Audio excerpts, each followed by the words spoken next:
Hello, everyone. I'm Mark Alvis, and I'm going to discuss interphyla loanwords in Shorto's Mon-Khmer Comparative Dictionary. Let me start by pointing out that in the Old Khmer Digital Dictionary, there are over 3,000 Sanskrit loanwords, and in early Vietnamese texts, there are thousands of Chinese words. Many of these words are not in their corresponding modern languages, and they have also not been spread into other Austroasiatic languages. These are not the kinds of words I'm considering for this talk. Instead, the current focus is on widespread loanwords in Austroasiatic from language families other than Austroasiatic, specifically those found in entries in Shorto's 2006 Mon-Khmer Reconstructions, his Mon-Khmer Etymological Dictionary, Comparative Dictionary. This study adds to the Southeast Asian etymological research broadly, but it also adds to understanding of historical language contact. There are many other Southeast Asian regional loanwords that I do not address in this presentation, but it's still, I think, a useful case study of mainland Southeast loanwords and using large amounts of digital, searchable lexical evidence combined with some supporting ethnohistorical information as well. I think it's fairly representative of these kinds of interphyla loanwords in the region. And finally, I hope this provides some context, data, and methods for research to further assess etymological origins of words in this complex mainland Southeast Asian language area. So since the 1990s, I've been working on Vietnamese etymology especially, and that's necessarily required exploring comparative data from various languages, neighboring languages. And I've looked at comparative Austroasiatic data as well during the time, including what I now see as the defunct Vieto-Katuic hypothesis. But for the last several years, I've expanded deeper into etymological research of Austroasiatic, especially in the mainland Southeast Asian region. And I've published and presented on several studies of semantic and cultural domains with specific attention to Austroasiatic, such as those on this slide here, and metal implements, headwear, woodwinds with pottery, ceramics recently. Blench and Sidwell have provided various other studies, and this list is, of course, not exhaustive. Some of the words in these previous studies are also entries in Shorto's MKCD, but in fact, many more are not. So again, more sifting needs to be done. More recently, Paul Sidwell and I have been reviewing Shorto's 2100 Austroasiatic Reconstructions. We gave a presentation about our project at last year's ICAL, and we've checked a fairly full extent of modern available digital data, and we've applied various criteria for making our assessments as we discussed last year. And currently, approximately 750 Proto-Austroasiatic items are what's left, and several hundred other Austroasiatic innovations, which are basically inter-branch loanwords from, for example, Khmer to various languages. Several hundred items had to be rejected, and then there are about 100 items which are loanwords from other language families. So, and I think for the most part, with high certainty of them, but some are definitely debatable, and we can discuss those. These can be, of course, changed subject to new data, but for now, this is the status of the ongoing project in a worksheet that we hope to spread that spreadsheet, share next year. Many of the several hundred Austroasiatic innovations have also spread into neighboring language families, Dai, Malaic, Chamic, Tibeto-Burman, and we've identified some of those in our worksheet, but that's for another study. So here are the preliminary numbers of etymological resources. Notice how the numbers of the top 4 language groups range from about 15 to 20, relatively comparable numbers. However, the Indic and Sinitic words are particularly geographically widespread, as I will show. This is partly due to the spread of traded cultural items of importance, but it's also because of the multiple ways words can be borrowed through different linguistic conduits, such as Sanskrit going into Khmer or Mon or Dai or Malaic and then into other Austroasiatic languages, or Old or Middle Chinese going to Dai and or Vedic and then into Austroasiatic. And then, of course, they spread among the Austroasiatic languages. Very difficult to track some of that. Another way to explore frequency of the interphyla loanwords is by calculating the average number of Austroasiatic branches with lexical attestations of those loanwords, as in this list. And this shows us that Sinitic and Indic are indeed particularly widespread, with this average of 5.4 and 4.88 branches, as average, of course. There are actually more Malaic and Chamic loanwords than Dai loanwords in Shorto's work, but the average number of Dai is higher. And Dai is particularly important as a conduit for Sinitic loanwords. So it really plays a significant role in the spread of loanwords in mainland Southeast Asia. Besides etymological origin, I tried to estimate proximate chronology. There are some likely BCE era loanwords, but the evidence is not decisive. That's murky. In the Common Era, though, there's solid evidence of first millennium CE loans. These are based on textual data from Old Khmer, tones and other phonological features in Vietnamese, as well as supporting ethnohistorical data. And in the second millennium, we then add the Southwest Dai loans with the Southwest Dai expansion. But this also means that Sinitic loanwords came indirectly via Dai. In many cases, there is uncertainty of chronology, especially among the minority languages. And of course, words can have been borrowed at different times in different languages. We need careful historical phonological study in individual languages, and I think especially minority languages, that would be needed to gain more chronological points of reference and to make more detailed hypotheses.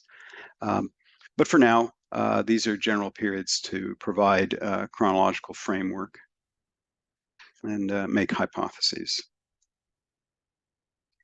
As for classes of words, we expect trade items such as clothing and domesticated animals, of course, but some of these do affect daily activities in a more general way. And there is also a notable number of verbs, some of a cognitive nature. There are various adjectives, some describing the human physique. So the range of types of nouns goes beyond just trade items, and the loanwords altogether start to enter the realm of daily life. So this is what we expect from long-term multilingual situations.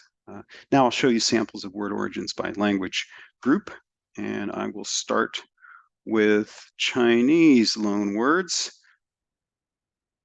And again, Sinitic loans were spread through other languages, typically Dai languages or Vietnamese. And in this table, for the word for upper body garment, ao, I think the most likely scenario is borrowing through Vietnamese, which originally borrowed it from Chinese in the first millennium, considering its tone category. That's, the earliest attestation in early Khmer texts, though, and it has the same vowels as in Vietnamese, it only dates back a few hundred years. So that's the. As for Chinese word for hat, in Dayak apparently was borrowed from Old Chinese when Old Chinese still had the final K. The Vietnamese form does not have the final K, but it still has the expected tone for late stage Old Chinese. But then, of course, the Dayak form would have spread into Austroasiatic languages in the second millennium. So it's complicated. The Chinese word for to dye as of cloth is found in Austroasiatic, but also Dai, some Tibeto-Burman branches. It's probably a late Old Chinese or at least early Middle Chinese loanword in Dayak and Vietnamese. But again, with Dai, it came into the language. It came borrowed into other Austroasiatic languages only in the second millennium. Interestingly, we also see Chinese words for to look forward to and to add to, but I believe these to be spread through Vietnamese and or Dai. That's basically what it looks like.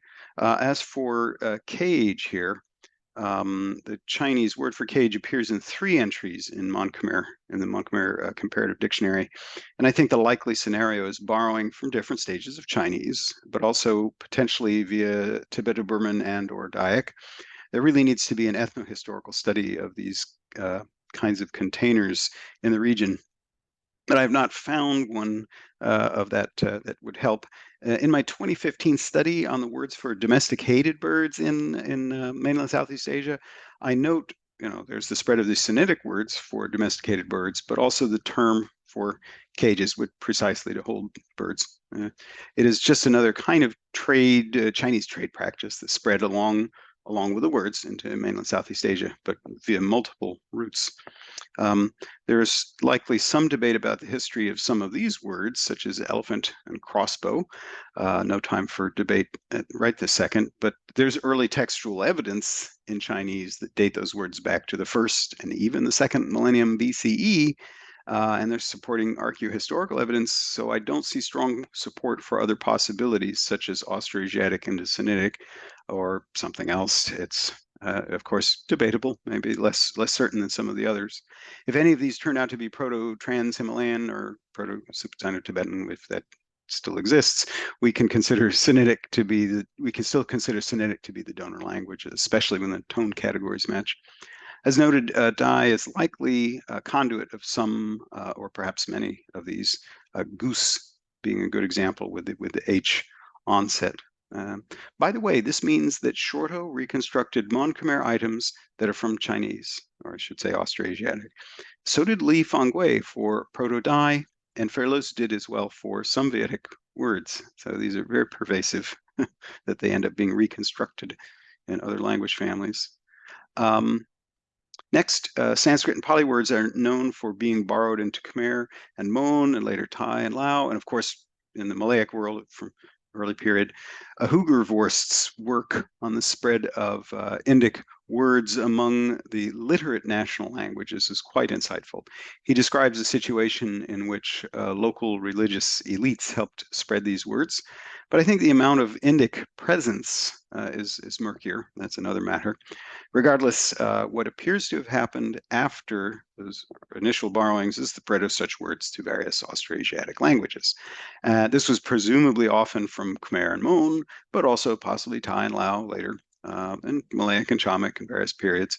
So many of these words, they represent significant cultural, sociocultural introductions into the region, such as cotton and sugar and the plowshare.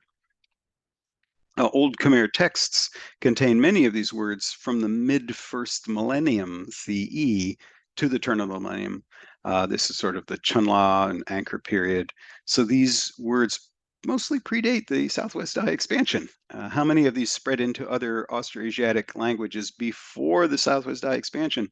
Again, it could only be answered through historical linguistic study of those minority languages. As for Malaic and Chamic loanwords, in some cases the words are only borrowed from Malaic or from Chamic, as is the case for hang over shoulder, only from Malay there. But surprisingly, in a majority of cases, both Chamic and Malaic are donors. And so I wonder, is this coincidence? Was there some kind of cultural predisposition for these words to be shared from these groups? I don't know. The best supported words for Malaic and Chamic loanwords, though, are the ones with reconstructions in Proto-Austronesian or at least Proto-Malayo-Polynesian, the PAN, PMP in this table. This includes words such as guest, crocodile, the kind of iron, sugarcane. They are very unlikely to be Austroasiatic loans into Malaic and Chamic, right? So I'm a little less confident of sesamum and buffalo on the next slide. They have these early attestations in Old Khmer, and so I'm not sure as much about those. In this table, I have not found Proto-Austronesian or Proto-Malayan, Malayo-Polynesian words, but several have Proto-Chamic reconstructions from Thurgood 1999. Most have, but again, most have both Malay and Chamic attestations. Now, being in both groups does make it a stronger case that these are not from Austroasiatic, but rather were borrowed into Austroasiatic. In some cases, one can argue, but I think that's what we have to say for now. Regarding Daic loanwords, the assumption again is that these words were spread mostly with the Southwest Dai expansion in the second millennium, but I believe some early loans were into Vietic before that, but maybe not fully into mainland Southeast Asia. So still, these mostly spread in the second millennium. At what period in the second millennium? That's difficult to determine a precise timing, early, mid, late, second millennium. Most of these are not found in early Khmer texts. 2 items here are found only from around 1700, so they're not very old in Khmer, or at least there's no support for truly ancient borrowings. I think that supports actually their borrowing into Austroasiatic. So, oops. The kinds of Dayak loanwords you see here include a wide range of semantic types, and all in all, there's a kind of there's support for historical community bilingualism. And once more, these are only the Dayak loanwords, and many of the Chinese loanwords in Dayak were also spread among the Austroasiatic languages. So this really highlights Dayak impact on the lexical landscape of mainland Southeast Asia from the second millennium.